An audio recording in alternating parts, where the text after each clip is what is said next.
Olá, meus amigos! Continuando esse nosso super mini curso sobre a Lei de Acesso a Informações, a Lei 12.527, nós vamos tratar agora do capítulo 2º, tá certo?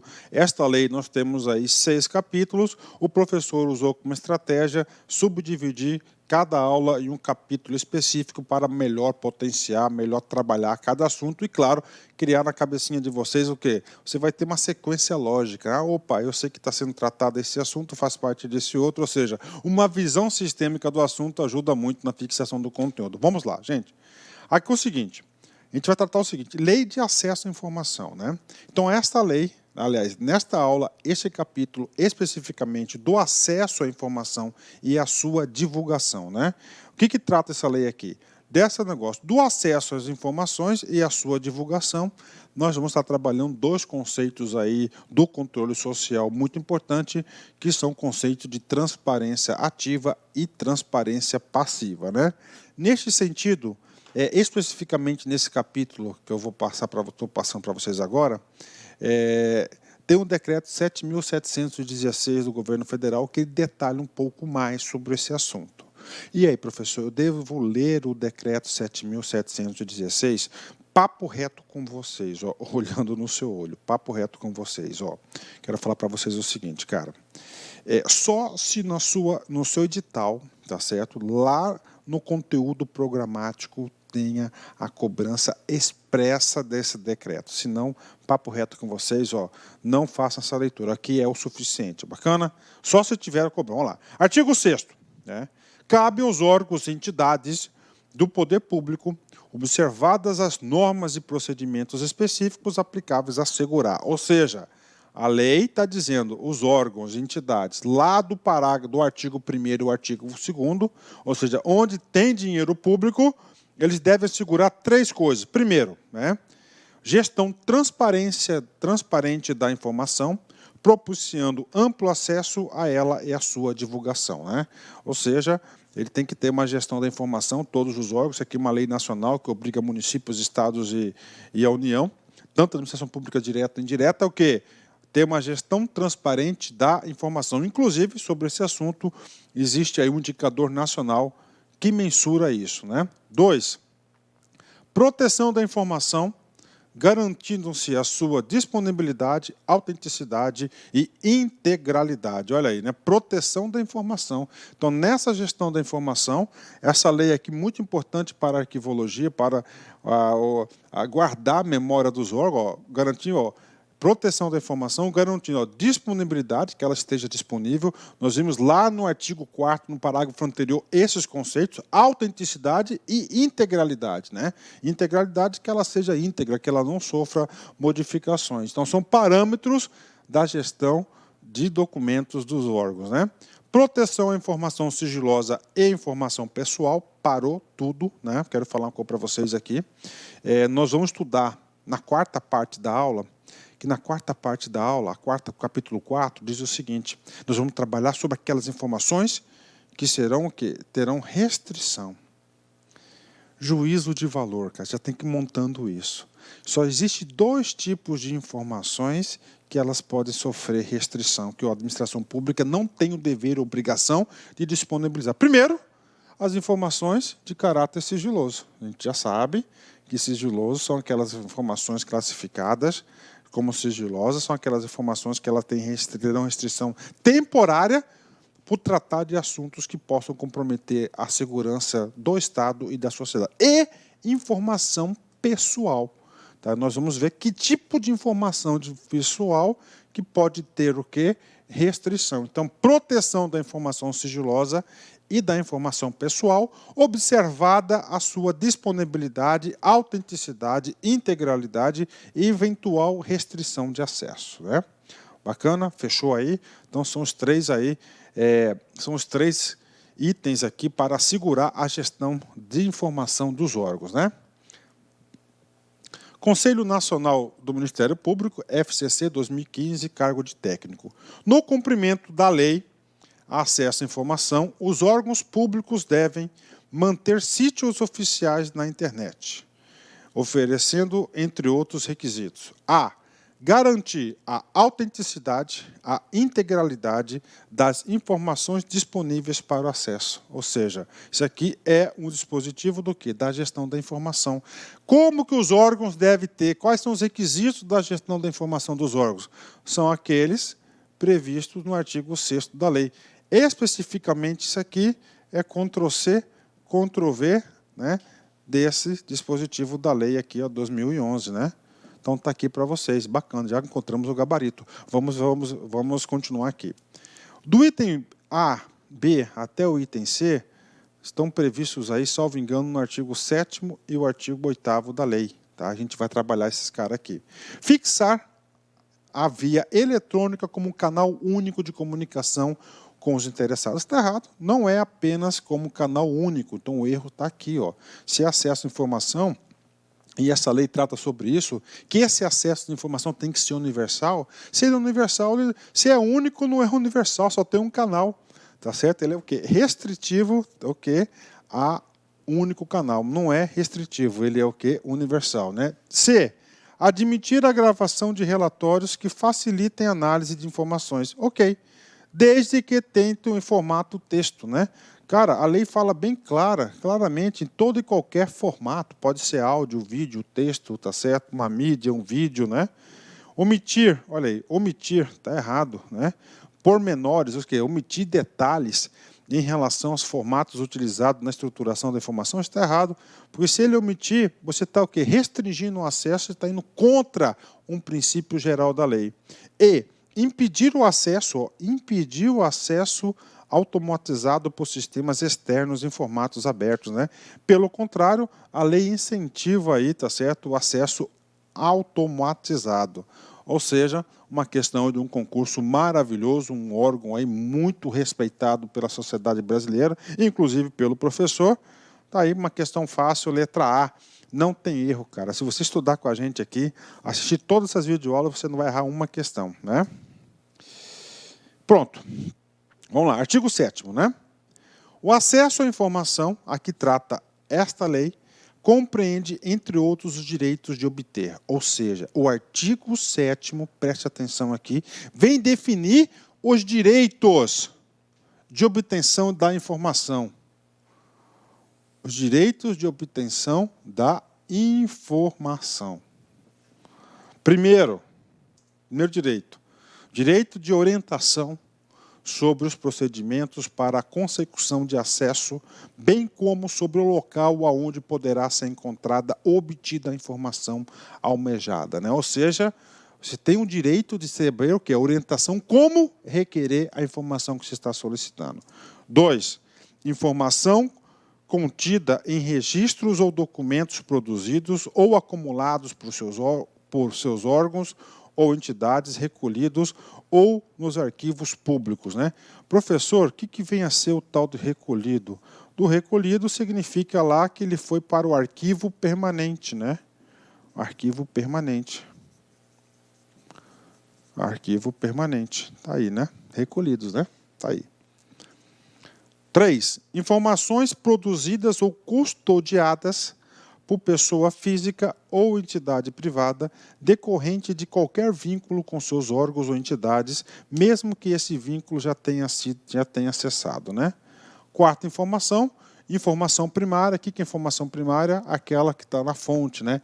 Íntegra, autêntica e atualizada, né? Então você tem direito a essa qualidade da informação. Informação sobre atividades exercidas pelos órgãos e entidades, inclusive pelas relativas à sua política, organização e serviços, né? Informação pertinente à administração do patrimônio público, utilização de recursos públicos, licitação, contratos e administrativos. E, finalmente, nós temos aí informação relativa, tá? A implementação, acompanhamento e resultados dos programas, projetos e ações dos órgãos e entidades públicas, bem como metas, indicadores e propostas, né? Ao resultado de inspeções, auditorias, prestações de contas realizadas pelos órgãos de controle interno e externo, incluindo prestações de contas relativos a exercícios anteriores, né? Então está aqui, parou.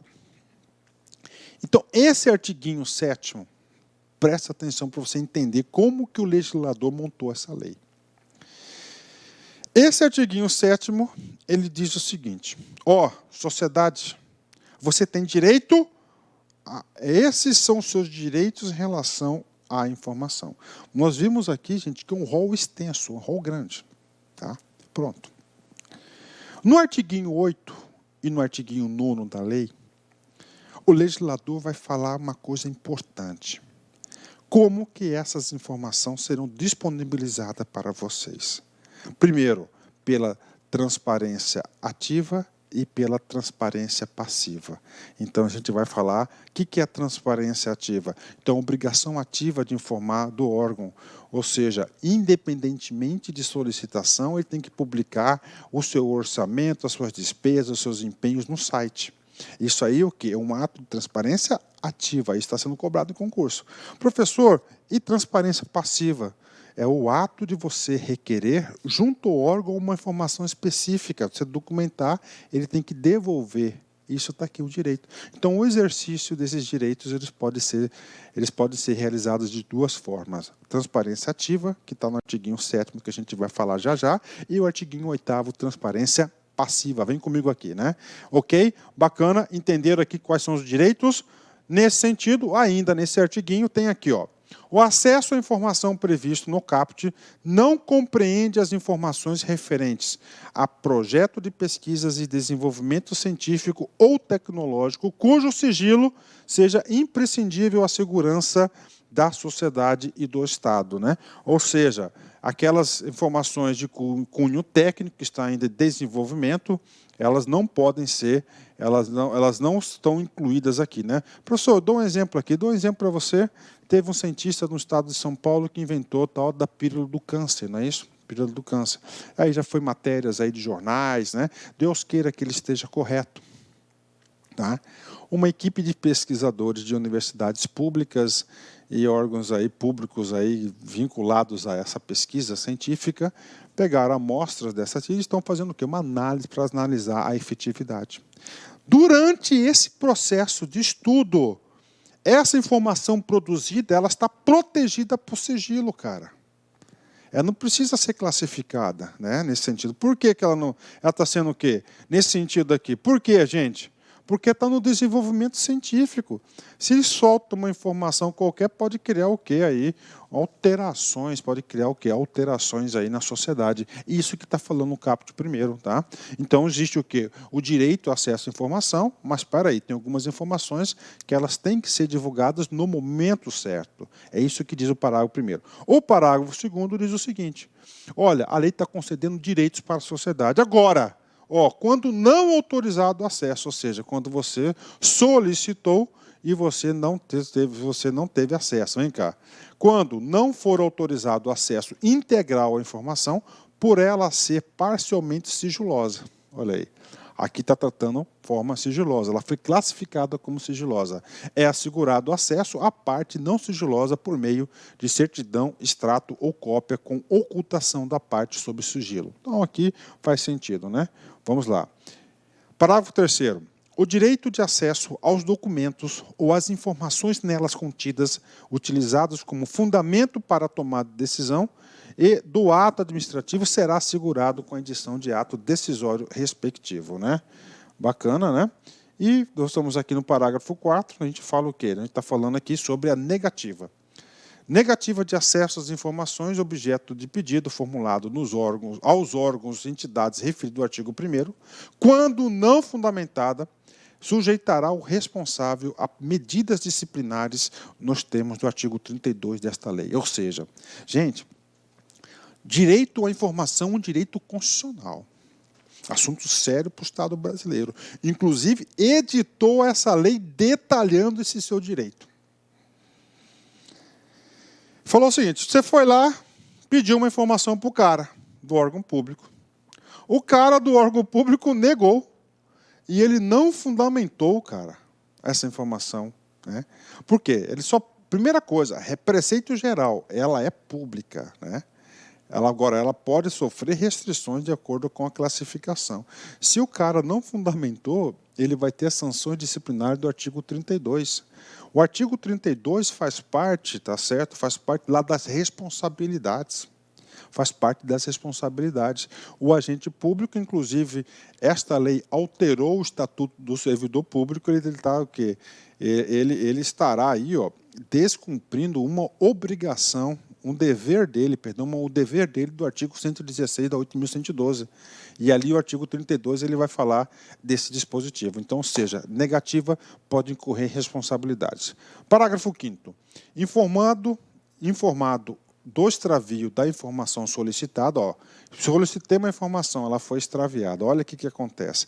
Poderá o interessado requerer à autoridade competente a imediata abertura de sindicância para apurar o desaparecimento da respectiva documentação. Aqui, ó, tá certo? Nós temos aqui um caso do quê? De sindicância aí, investigativa, né? Não punitiva ainda, para encontrar quem são os responsáveis, né, por essa informação. O último parágrafo, né, verificada a hipótese prevista no artigo 5º, que a informação foi extraviada deste artigo, o responsável pela guarda da informação extraviada deverá, no prazo de 10 dias, justificar o fato e indicar testemunhas que comprovem a sua alegação. Então, está aqui para vocês. Ela põe aqui um prazo para o responsável. Dica de professor concurseiro, atenção. Todas as vezes que durante uma lei dessa aqui, bastante extensiva, bastante texto, o cara coloca número, cara, ó, o cara cobra, o cara adora cobrar número. Olá, meus amigos, eu sou o professor Lac e inicialmente eu quero pedir licenças, pois estou interrompendo seus estudos, mas essa videoaula que você está assistindo é uma videoaula demonstrativa para você conhecer a qualidade do material, a qualidade do nosso trabalho. Nós aqui da Lá Concursos, nós temos 3 super cursos online específicos, bastante competitivos, para todos aqueles que irão concorrer ao concurso do Conselho Regional de Psicologia da 9ª Região. Nós aqui da Lá Concursos, este ano, nós decidimos nos especializarmos em concursos focados para conselhos. E claro, o primeiro concurso que nós estruturamos foi o CRP. Somente esse ano nós conseguimos, preste atenção, oferecer curso completo para o CRP 011, que é do Ceará, o CRP agora do Mato Grosso, que é o 18, e agora o CRP de Goiás, o 09.